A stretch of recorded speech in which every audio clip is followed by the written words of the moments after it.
Setiap kali kita video call, streaming film, atau scroll media sosial, pernah kepikiran nggak sih apa yang ada di baliknya? Nah, di baliknya itu ada infrastruktur fisik yang masif banget. Hari ini, kita bakal kupas tuntas salah satu pemain utamanya, PT Sarana Menara Nusantara, atau yang kodenya Tower. Yuk kita cari tahu kenapa perusahaan ini lagi jadi omongan banyak investor. Coba deh, pernah nggak kepikiran soal ini? Waktu kita lagi asik-asik pakai HP, data kita itu kan sebenarnya lagi lari kencang lewat jaringan menara dan kabel-kabel super panjang. Nah, yang punya semua itu cuma segelintir perusahaan raksasa. Dan salah satu yang paling gede, mungkin namanya nggak sepamiliar itu buat kita. Oke, kita mulai dari angka pertama yang bikin melongo. Perusahaan ini punya lebih dari 35.800 menara telekomunikasi. Bayangin, itu tersebar di seluruh Indonesia loh, dari ujung Sumatera sampai ke Papua. Itu baru menaranya doang. Nggak cuma itu, mereka juga menguasai lebih dari 170.000 kilometer jaringan fiber optik. Kalau kita bentangin, kabelnya itu bisa ngelilingin bumi lebih dari 4 kali. Gila kan? Nah, inilah skala operasinya PT Sarana Menara Nusantara, alias TOWR. Oke, pertanyaannya sekarang, gimana cara mereka dapat uang dari semua aset raksasa itu? Sebenarnya, analogi paling gampang buat ngertiin model bisnis mereka itu, ya anggap aja mereka ini tuan tanah digital. Yuk kita bedah lebih dalam. Model bisnisnya tuh jujur aja, simple tapi jenius. Anggap aja mereka kayak juragan properti. TOWR bangun menara atau gelar kabel fiber, terus disewain. Ke siapa? Ya ke operator-operator telekomunikasi besar, kayak Telkomsel, XL, Indosat, dengan kontrak jangka panjang. Nah, model kayak gini itu bikin pemasukan mereka jadi stabil banget dan gampang diprediksi. Kerennya lagi, mereka bangun satu menara, tapi yang nyewa bisa beberapa operator sekaligus. Jadi keuntungan dari satu aset bisa dimaksimalkan. Inilah yang bikin bisnis ini kuat banget. Tapi, ceritanya nggak berhenti di menara aja. TWOR ini lagi berevolusi loh. Yuk kita lihat gimana mereka mulai beralih dari bisnis tradisionalnya ke masa depan digital. Jadi poin utamanya gini, mereka sadar banget kalau masa depan itu ada di kecepatan data. Dan kalau ngomongin kecepatan data, ya jawabannya fiber optik.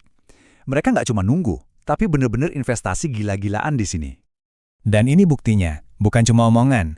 Lihat aja alokasi belanja modal atau capex mereka. Investasi buat yang non-menara, yang mayoritas itu buat fiber, sekarang nilainya udah hampir sama loh sama investasi buat menara.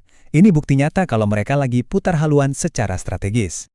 Dan mereka nggak cuma main di satu jenis jalan tol data aja, mereka ini nyerbu semua lini. Mulai dari nyambungin menara-menara mereka pakai fiber yang namanya FTT3, sampai narik internet super kenceng langsung ke rumah kita atau FTTH. Bahkan buat daerah terpencil pun mereka sediain konektivitasnya.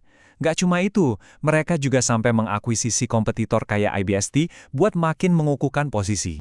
Nah, dengan model bisnis yang sekuat ini dan strategi ekspansi yang agresif banget, kira-kira apa ya kata para analis di pasar modal? Coba kita intip vonis dari para profesional. Ini nih contoh nyatanya. Salah satu sekuritas gede, Indo Premier, kasih rekomendasi beli yang kuat banget. Target harganya juga jauh di atas harga sekarang. Artinya, mereka ngelihat ada potensi kenaikan yang signifikan, karena fundamentalnya emang kokoh. Dan ternyata Indo Premier nggak sendirian. Coba lihat ini, dari 12 analis yang rajin mantau saham TORR, 11 diantaranya kompak bilang beli, cuma satu yang bilang tahan. Wow, ini sih konsensus yang positifnya luar biasa. Kalau dirangkum, seperti yang dibilang investing.com, pandangan para ahli itu jelas banget. Sangat direkomendasikan beli. Dengan potensi kenaikan lebih dari 50%. Kalau dari kacamata para profesional, tower ini kelihatannya kayak peluang emas. Tapi, disinilah ceritanya jadi makin menarik dan rumit. Sekarang kita masuk ke bagian yang bikin penasaran. Kita bakal lihat sisi lain, sisi yang kontradiktif, di mana datanya justru nunjukin sebuah misteri. Pasti pertanyaan ini muncul di kepala kita semua kan? Kalau semua analis top bilang beli, kok harga sahamnya kayaknya gitu-gitu aja ya? Ada apa nih? Apa yang nggak mereka lihat? Nah, ini dia datanya. Orang-orang dalamnya sendiri, para direktur, bahkan komisarisnya, justru pada jualan saham dalam jumlah yang nggak sebitit. Sinyal kayak gini kan otomatis bikin investor garu-garu kepala. Kenapa mereka jual kalau prospeknya secara itu? Ya tentu bisa aja alasannya pribadi ya, mungkin buat diversifikasi aset atau butuh uang tunai, tapi di mata pasar ini tetap jadi tanda tanya besar. Dan kutipan dari forum investor di Stockbit ini, wah bener-bener nangkep sentimen pasar dengan pas banget. Jadi ada jurang yang dalam nih antara apa kata analis profesional sama apa yang dilakuin sama orang-orang dalam perusahaan. Nah inilah teka-teki utama soal TWR saat ini. Oke, kalau gitu mari kita coba gali lebih dalam lagi. Kita lihat faktor-faktor apa aja sih yang bisa nentuin nasib perusahaan ini ke depannya, baik itu ancaman maupun peluangnya. Salah satu isu yang paling panas dibicarain itu soal Starlink. Nah, di sini ada dua kubu. Menurut manajemen TWR, Starlink itu sifatnya melengkapi, bukan saingan. Starlink bisa buka akses di daerah terpencil, yang nanti kalau daerah itu makin maju, ya tetap butuh menara dan fiber mereka.